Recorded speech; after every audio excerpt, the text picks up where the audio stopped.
olukiiko luno pulezidenti waffe Kyagulanyi Ssentamu alugoberera era yalukkiriza. Tugenda kusigala nga tuli bawulize eri pulezidenti waffe His Excellency Robert Kyagulanyi Ssentamu, ofisi ya NUP Masaka tebangako na nkolagana yonna na PLU. Abakikoze benoonyeza byabwe.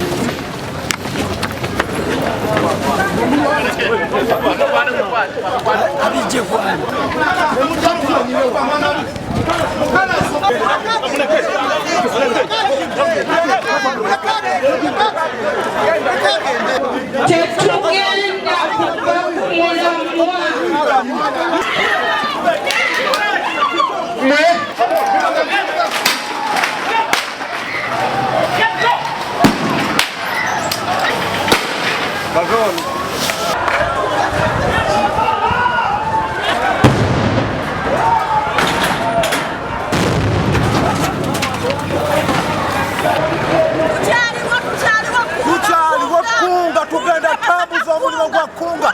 Mpaka kuwulira bubi mpaka kulowooza nti mugenda kuva e Kampala mujje wano mumanyire abakulembeze be twalonda tetugenda kikkiriza.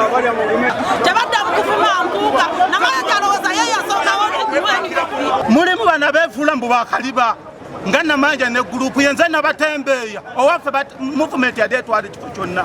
Ebiwandiiko bino Namayanja abikolanga nakigwanyisa. Abula ali mu kukozesa obukujjukujja atemeteme mu bannamasaka ng'omukyalo omukulu tubuuza akoleraani. Bakitegedde bonna bakansala abadde batambula naye mu kkunga bonna be babadde eri. Mubaza mu mutuuze waffe mwana nnyini ng'okulemeddwa abeebiwandiika mo muli mu buzibu bwe.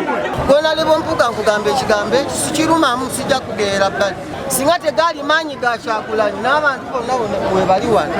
Bobi Wine mpuuga wali todda mu paalamenti. Si bwe gusoose DP mugimanyi ng'eyulise era Oweekitiibwa Mpuuga yasindika ttiimu n'egenda ku social center n'ekuba abantu emikulu. Nakati gwe mulamwa. Toyonoona kifaananyi kya pate gy'ovaamu.